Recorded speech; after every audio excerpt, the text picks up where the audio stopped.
সবাইকে শুভেচ্ছা। মোহনা সংবাদে শুনছিলেন এসালম গ্রুপ সংবাদ শিরোনাম। পুরো সংবাদের সঙ্গে আছে বাসিদা সুলতানা রিঙ্কু।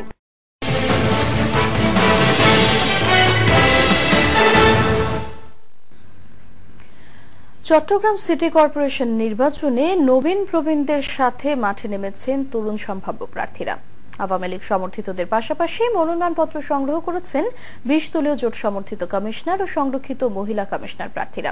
সোমবার পর্যন্ত মেয়র পদে মোট 8, কমিশনার পদে 343 ও সংরক্ষিত মহিলা কমিশনার পদে 46 জন মনোনয়নপত্র নিয়েছেন। রাজীব সেন প্রিন্সের তথ্যে ডেস্ক রিপোর্ট। উৎসবমুখর পরিবেশে কর্মী সমর্থকদের নিয়ে মনোনয়নপত্র সংগ্রহ করেন আওয়ামী লীগ এবং বিএনপি জামাত সমর্থিত কাউন্সিলর প্রার্থীরা।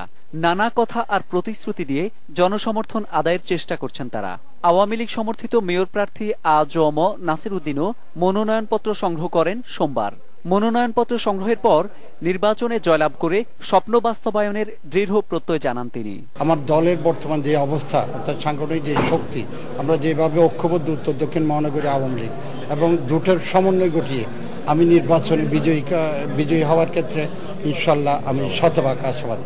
নগর উন্নয়নে নানা প্রতিশ্রুতি দেন কাউন্সিলর পদপ্রার্থীরাও। নির্বাচিত হওয়ার পর আমার প্রথম এবং প্রধান কাজ হবে এই ডাস্টবিনগুলোর যথোপযুক্ত ব্যবহার নিশ্চিত করা। জনগণের যে স্বতঃস্ফূর্ত সাড়া পেয়েছি সে আগ্রহ নিয়ে নির্বাচনে নেমেছি। বিধি মেনে মনোনয়ন ফরম বিতরণ করা হচ্ছে জানিয়ে সুষ্ঠু নির্বাচন অনুষ্ঠানের কথা বললেন আঞ্চলিক নির্বাচন কর্মকর্তা মোহাম্মদ আব্দুল বাতেন।